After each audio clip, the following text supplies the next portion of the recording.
Hello, I'm Jennifer Morris, CEO of the Nature Conservancy. I wish we could be together in person today, but it's an honor to be included in the Walton Family Foundation's first virtual conference.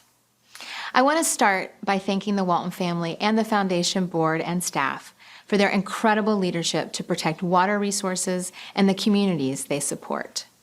This work has never been more timely or urgent. The COVID-19 pandemic has laid bare our broken connection with the natural world as we increasingly understand the links between the destruction of nature and the spread of zoonotic diseases. Yet we've also seen the power of global collaboration in addressing complex problems. This is exactly the kind of collective energy we need to protect our planet. I want to start by talking about the urgency of addressing the twin crises of climate change and biodiversity loss. These intertwined challenges pose enormous risks for communities and economies around the world. The last 7 years have been the hottest ever recorded on our planet, a trend that is contributing to more frequent and intense storms, more hunger, more heat, and more devastation of lands and waters. As temperatures begin to rise, 100-year floods could become annual events in the Northeast United States. In the western states, wildfire frequency has quadrupled since the 1980s, and the fire season has increased by 78 days. Half of the world's population already lives in water-scarce places, a figure that will increase in the face of continued population growth and climate change. And last year, a major UN report revealed that 1 million species are at risk of extinction in the coming decades. And yet, despite these challenges, I am optimistic. As governments and communities rebuild in the wake of the pandemic, we have an unprecedented opportunity to reassess our priorities and set a new course, one where we do more to protect nature and all she provides for us.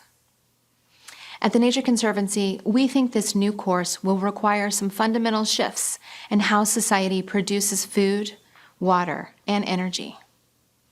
These shifts will be most effective and durable when they are informed by on-the-ground experiences in key geographies. They will also require working across sectors. Let me give you a few examples from the Nature Conservancy's work with the Walton Family Foundation. First, we need to harness the power of the marketplace. Fisheries are a great illustration here. In Chile, for example, we are working with the Walton Family Foundation to support market access for sustainably sourced seafood products from small coastal fisheries. We've also developed FishPath, a tool that helps fisheries managers and communities co-design strategies that will put their fisheries on the path to sustainability. We know that one of the best ways to protect marine resources is to work directly with the communities and markets that depend on them. Second, we need to advance smart policies. For example, in the Colorado River Basin, we are working with partners to shape policies that address ongoing water shortages exacerbated by climate change. Over the last decade, we've made big strides, including influencing 2 water-sharing agreements between the United States and Mexico that include environmental provisions. These policies are a win for nature and a win for the 40 million people who rely on the Colorado River for water, food, recreation, and energy. Third, we need to embrace and accelerate innovation. For example, satellite technology is helping us monitor the adoption of soil health practices and measure their environmental benefits. Using this data, we can better scale up practices like conservation tillage and cover crops, which have enormous potential to sequester carbon, improve water quality, and even increase agricultural yields. And finally, it's critical that we focus on equitable, just outcomes for all communities.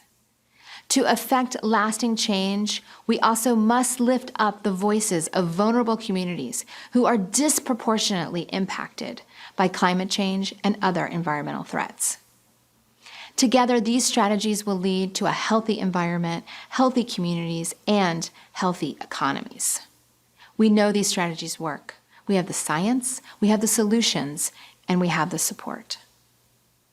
A poll released this fall by the Walton Family Foundation reveals almost universal agreement among Americans that the nation needs to take immediate action on protecting water and addressing climate change, regardless of your political affiliation.